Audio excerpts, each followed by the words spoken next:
cross-court pass to Trey Smith. Trey from downtown, got it. Wants a screen, he'll go the other way. Find AO. Aaron from downtown, got it. The Moose is loose. Hit center court with Charlie Ernst on 88.3 WLFC. Tommy, left side, little stutter step, driving the lane, scoop the hoop, left hand, got it again.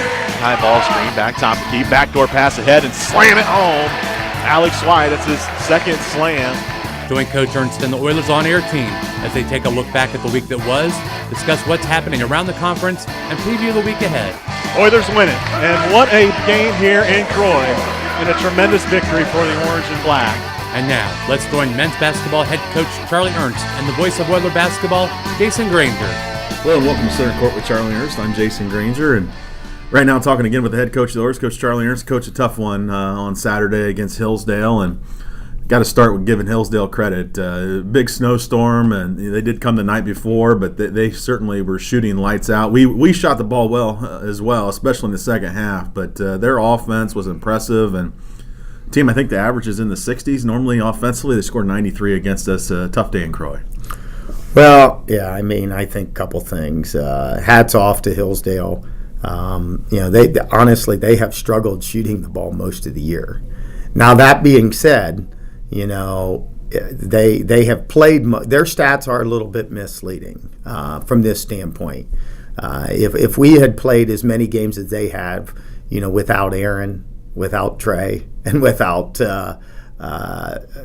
one of our key guys off the bench, either Ethan or Chaz, our stats wouldn't be as good either.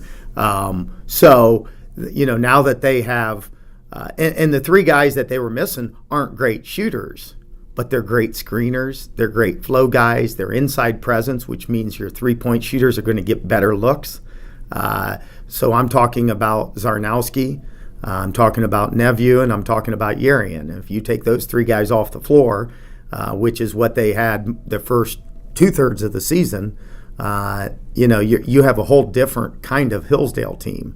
And so they are better than their stats. That being said, I thought their flow on offense was as good as I've seen any team in one half, the first half especially, that we've played this year. Niego was coming off of screens. He didn't have a lot of space, but the space he had, he made his first shot. He's a rhythm shooter. But the biggest one was Davis Larson. This is a kid shooting 31% from the three-point line on the season. He goes 3 for 3 in the first half.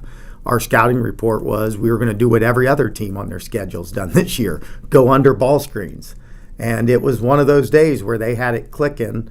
We've had those days before, and we couldn't do enough to get them out of rhythm. That's the thing that, I'm looking back at and trying to figure out, was it something we did or didn't do, could have done?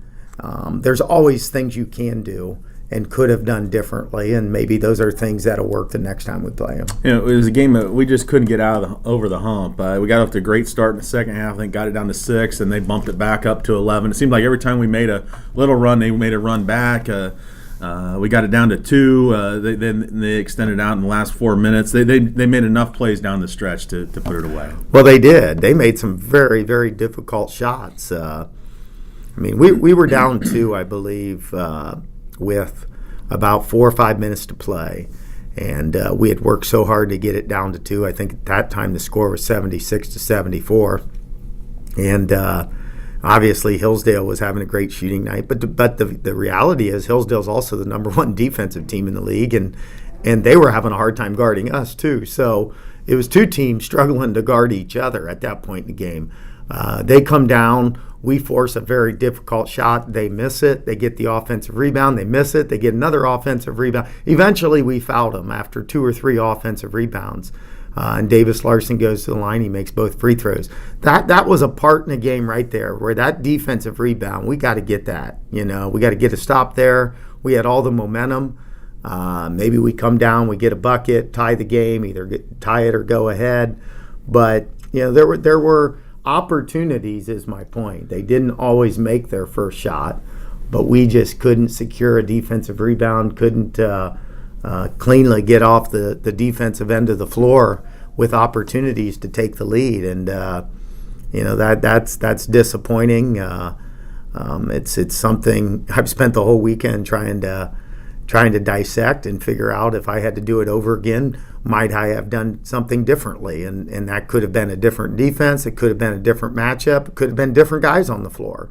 But those are all things that keep you up at night. And, I can't put my finger on any one because you never know what you try, whether it would work any better than what you did. But again, Hillsdale had to make shots, tough shots, by a lot of different guys, and that's exactly what they did. Well, I made several comments throughout the game about the physicality of the ball game, and the next question we'll get to the officiating, but I want to stick on Hillsdale here for this one, Coach. I thought their ability to be physical with our guys underneath. Now, you look at the numbers, Zarnowski, I don't even think scored, or he just had a couple points. Bear fouled out in 5 minutes. Yaron came in, did a really nice job. But I thought they were very physical with Alex, and Alec kept Alex off the board. Alex just won rebound in this ball game, and that just can't happen. No, and that's disappointing. I'm not really sure why that happened because it's one thing to keep him off the offensive boards, but I don't know how you keep him off the defensive boards. I mean, that's never a game plan of anyone in college basketball. I mean, I think part of it is a testimony of the fact that they didn't miss many shots. So there wasn't a bunch of defensive rebounds to be had, but there were some. And, I'm not 100% sure why. I'm sure that's something that bothers him. He's a competitor. The one rebound he had was an offensive rebound, so I'm not sure if I've ever seen that by, a player of his caliber that plays 30-plus minutes at his position, go 35 minutes and not get a defensive rebound. That there's really virtually no way we can win a rebounding war against anyone on our schedule. And it puts us in a tough spot to win games if our best rebounder doesn't get any defensive rebounds. So, I'm sure that he'll be back and ready to go on Thursday against Trevecca, but that's certainly something that didn't help our cause, that's for sure. I want to talk a little bit about the officiating because I talked about it a lot on the game, and usually when I get reviewed, that's certainly a negative on my part, sometimes a little too hard on officials, but I felt like I was right on point this time. There were several calls throughout the game that just didn't go our way, which doesn't always happen in Croy, but none bigger than Ethan's made three. It's you mentioned it. We're battling back against a team that's shooting, nearly 60% throughout much of the ball game, and Ethan has a ball fake, takes a dribble, knocks down a three. The crowd's going wild. We get a whistle and a double dribble call, and it was the obviously wrong call, and in my opinion, changed the game. Well, yeah, I mean, it's very frustrating. All weekend I've spent trying to get myself to steer my mind, my mental energy away from that and the officiating. It's a tough job. I understand that. It's a tough environment. Physical game, a lot on the line. Both teams giving everything they have. A lot of times some of the missed calls are fouls or non-fouls. This was a game where, maybe you could argue those, but there were a couple, like the call you're mentioning that just kind of gets you shaking your head. And I know that the official knows that he missed that call. I'm not sure why you even make that call. I don't even think it was a very tough call personally. Some of them are, I go back on video sometimes on calls that I disagree with and go back and see, I see what he saw. But on not only that call, but a few others, I went back on video, and I'm not really sure what was seen or what was not seen. And I don't know. They were a couple young guys. They're trying to get their feet wet, trying to do a good job. Maybe it was a little too much in the moment for them at the time. I'm not sure, but we move on, and it's part of the game. Over the course of a long season, sometimes calls go for you and sometimes calls go against you, and certainly that won't be my focus with our team. With our team, we have to figure out how to be better, how to get a stop when we need one, how to keep a team from shooting 70% from the three-point line.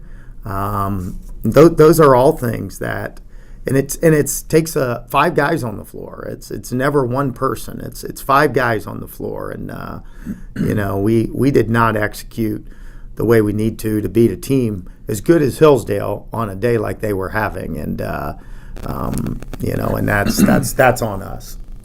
Well, and you mentioned that a lot of times this is college basketball. You can look over all the Division I landscape, and games like this happen all the time. You even look at your schedule, how many close games we played, and we've been fortunate. In a lot of these close games here, we've won, and this was one that was back and forth. Certainly, the final score says 11 points, but this was a game that was within a possession or two for much of the late of the second half, and we just didn't make enough plays down the stretch, whether it be stops or even when we did get stops, we had some opportunities on the offensive end where we could have closed the gap or even taken the lead, just didn't get it done. And we've made those plays, Jason, throughout the season, and most teams in games that are decided inside of the 4 minute, the last media timeout, and I know I've said this on your show before, I've shared this with our team, but on average during a college basketball season, there will be no fewer than 12 games on every team's schedule. Not just our schedule, the same is true for Ohio Valley. There will be 12 games on their schedule. On average, that will come down to the last 4 minutes. With a play here or a play there might determine who wins the game. And when you look back on our season, this season, you will see multiple games that we've won in that fashion. Unfortunately, this was one we didn't win. We had some opportunities, and we just didn't cash in. I thought we got some good opportunities on offense. We had some opportunities at the free throw line. We go 11. I think we were 11 of 20 from the free throw line, and they were 18 of 19. Well, right there alone is both teams shot essentially the same amount of free throws. They just made 7 more than we did. And I just thought throughout the game we had a couple opportunities where we go to the line, miss both free throws. And we didn't just maybe split them. We miss them both, and those are deflators, and especially in a tight game where you work so hard to finally get fouled, and then you can't take advantage of it. So we just didn't do enough things to make plays down the stretch to get a win. I do want to finish the segment on a positive note. I thought Aaron Overheiser was outstanding, 25 points, 10 rebounds, and I made mention during the game that this was his type of game, a big physical, brutal type game where you had to draw blood to get a foul, and that's kind of what Aaron liked. And I thought he had an outstanding ball game. He did. He's a warrior in there. Has been all year for us. He likes a physical game. He likes to bury people deep, but he also likes to make threes. 10 rebounds, which was huge on a day where we didn't get what we normally get from Al. 8 defensive rebounds from him is something, and I really hadn't noticed it. It was missed on me, but Tommy goes for 7 defensive rebounds, the shortest guy on the floor most of the day.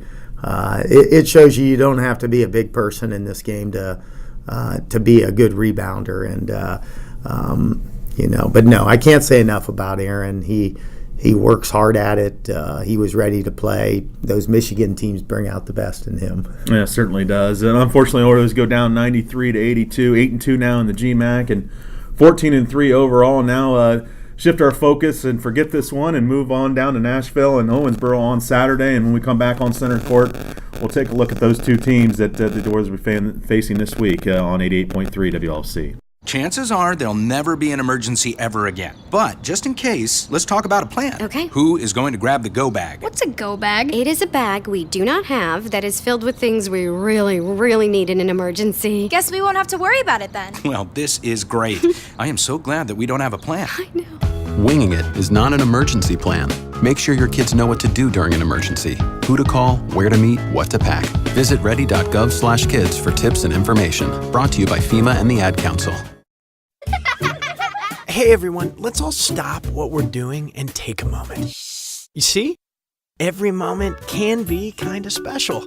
But they can be loud moments, goofy moments, dorky moments, it doesn't matter. Because every time dads like us take a moment like that to spend with our kids, well, it's pretty momentous. So let's take a moment to make a moment. Call 877-4DAD-411 or visit fatherhood.gov. brought to you by the U.S. Department of Health and Human Services and the Ad Council. This message is for all of you sitting in the passenger seat. And apologies if it gets a little uncomfortable, but how does it feel to be at the mercy of someone who thinks a random text is more important than your life? Someone who takes their eyes off the road while speeding along in a 3-ton hunk of steel. Freaky, right? Well, why not just ask them to stop? Or better yet, volunteer to text for them. It might be a little awkward, but believe me, you'll live. Learn more at stoptextstoprex.org. Brought to you by the Ad Council and the National Highway Traffic Safety Administration. Cross-court pass to Trey Smith. Trey from downtown, got it. Thursday night, your Oiler basketball teams travel to Nashville, Tennessee to take on the Trojans from Trevecca Nazarene University. Fricky line the lane, throw it up with the right hand, bucket's good. Dana Fricky. Jason Granger will have all the action from Trojan Fieldhouse. Women's pregame at 6:10, tip-off at 6:30, men's game immediately following. Aaron from downtown, got it. The moose is loose. This is your home for Oiler basketball, 88.3 WLFC. Welcome back to Center Court. Right now talking with Charlie Ernst about the upcoming schedule. And Coach, got to go down to Nashville on Thursday to play Trevecca, then over to Owensboro to play Kentucky Wesleyan. And I want to talk about both those teams. And Trevecca Nazarene, we know how hard it is to play down there. Last year, nearly lost that one, and a great effort by Tommy to save the day down in Nashville. It's a tough gym. It's a little gym, and certainly they play well there. And I think it's easy for Findlay fans to be fooled. Trevecca just 1-13, but that one win is Walsh. And Walsh nearly beat us at home. And so I think this league, it doesn't matter who you play, you're going to have to be ready to play each and every night, and especially on the road. Trevecca has struggled mightily on the road. They've got a new coach. He cleaned up a lot of, really in some ways these two teams are very similar. They both have new coaches. They both turned over the roster for the most part. Trevecca a little less so than KWC. But because of that, they're going through a major league youth movement. Now, that being said, they have not been very good record-wise and on paper the last 2 years. And we struggled to go down there and win either year with a veteran team, a good team, a talented team, a Sweet 16 team both years. So I have a hard time believing, and sometimes you understand when you coach 18 to 22-year-olds that players can put the cart before the horse and think it's going to be easy. But if this team thinks that, with as many guys that have been a part of those teams, that would be a huge mistake, and I would be very disappointed in our team, besides we're coming off of a loss. So what I anticipate is a very focused Findlay team, a very hungry Findlay team, and a team that goes to Nashville with the idea that this is not going to be easy. They're not going to hand us the game. We're going to have to go get the win. And that's how it should be in college basketball. And a lot of times you go into these matchups, you can go off of what happened last year because it seems like every team's got a couple guys left over. I don't recognize anybody other than Deion Johnson. I recognize him, but Austin Willis and Deion Johnson are the two guys that played last year that I'm aware of, like you, and I'm 99% sure on that. And so just like we talked about, they've turned over their roster. He brought in a bunch of new guys. I've been told that they got some players that are probably going to be pretty good players in their program, but it's almost as though they decide to start over. Well, and you look at their schedule, they've also played a lot of road games. And you mentioned they haven't played well on the road. In the games they played at home, there's only been a few. And as you look through their schedule, and the games that they played at home been much tighter, certainly play better at home. Well, and most of us do, but they also played some pretty good teams early in the season. They played at Liberty and at Belmont, who are both Division I schools. And then they go to Alabama Huntsville, who is one of the region's best down there in the South region. So those were a couple of their non-conference games.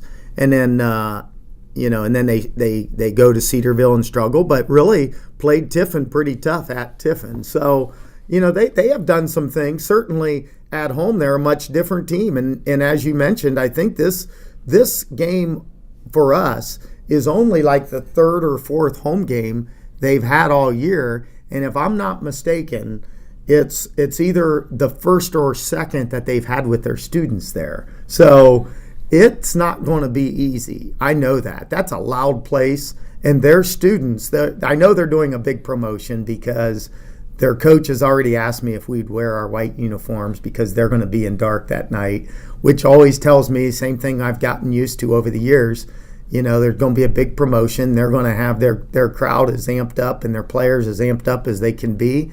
And a win against us would be just what a new coach in a program on the rebuild needs to get things going. And so, we can't get caught up in that. We have enough things to worry about on our own, but we have to have a very focused week of practice. Well, and that's what I was going to get back to. I think a lot of times we spend times on these shows and these interviews with other people. I'm sure, Coach, talking about other teams, but I imagine your focus is on your team, and you're coming off a game where you just gave up 93 points, getting back to playing your type of defense.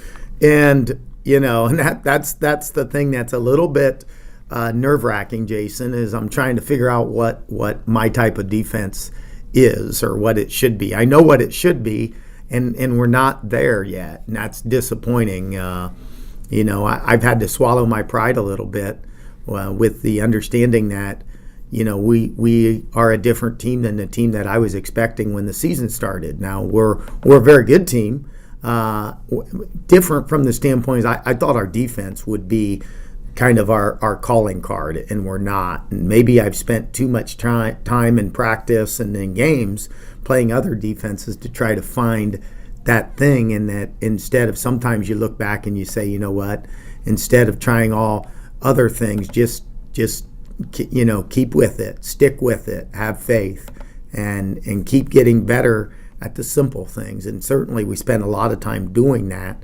but it's clearly not enough. So that's an area of the game quite frankly we can get a lot better at, and if we do, our game is going to go to another level. We are a good basketball team right now. We could become a very good basketball team, and most of that stems at the defensive end of the floor. And if the players have the same determination that I do, we're going to get there. You look at this trip you're about to go on, Coach, Trevecca and Kentucky Wesleyan, and I kind of like it to go into the UP. I know it's not quite as far, but certainly it's on the road. You leave fairly early on Wednesday. You're gone Wednesday, Thursday, Friday, get back early Sunday morning. It's a tough trip. It's a tough trip mentally.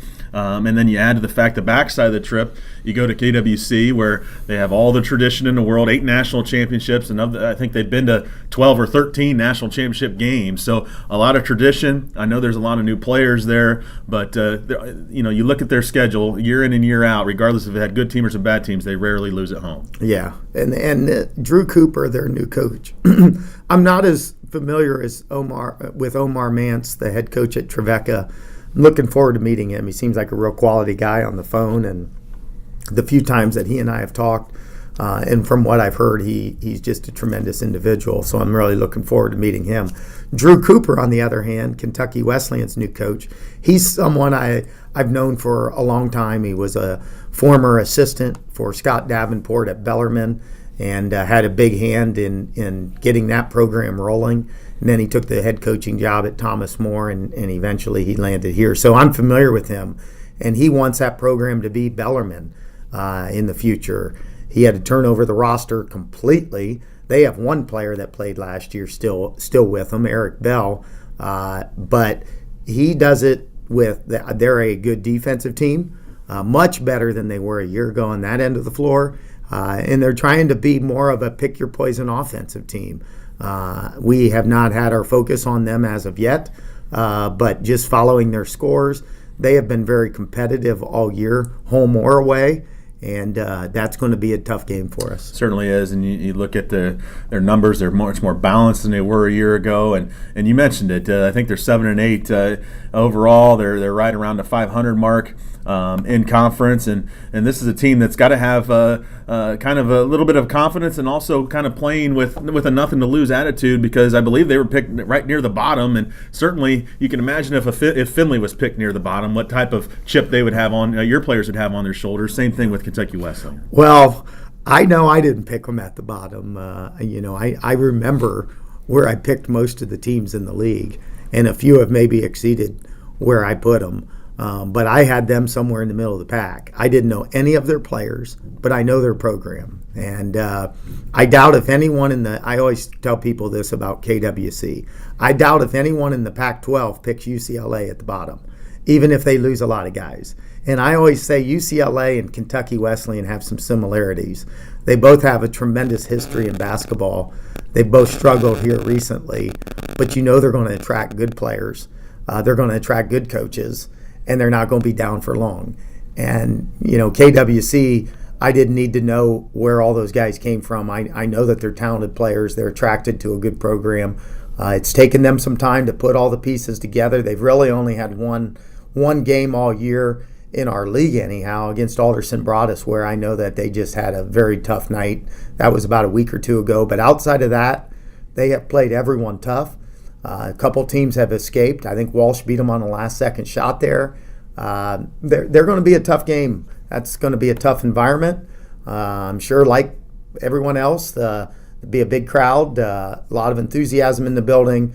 We can't expect any of these teams to lay down for us. We're going to have to go there and find wins. And you look at our schedule, and we're just over the halfway mark, 17 games in, and these are the last 2 games in the first round, basically of the GMAC schedule, and then the schedule flips. And big important games because we do get to come back home to Cedarville and Tiffin, but much of the February schedule is on the road, and this is kind of where teams either get better or they get worse. I've heard you say that several times. Is the late in the year is when you win championships. Well, the schedule was in our favor the first half of the year, from at least in the league, and we have 5 weeks left in the season, regular season, and we're going to win the league.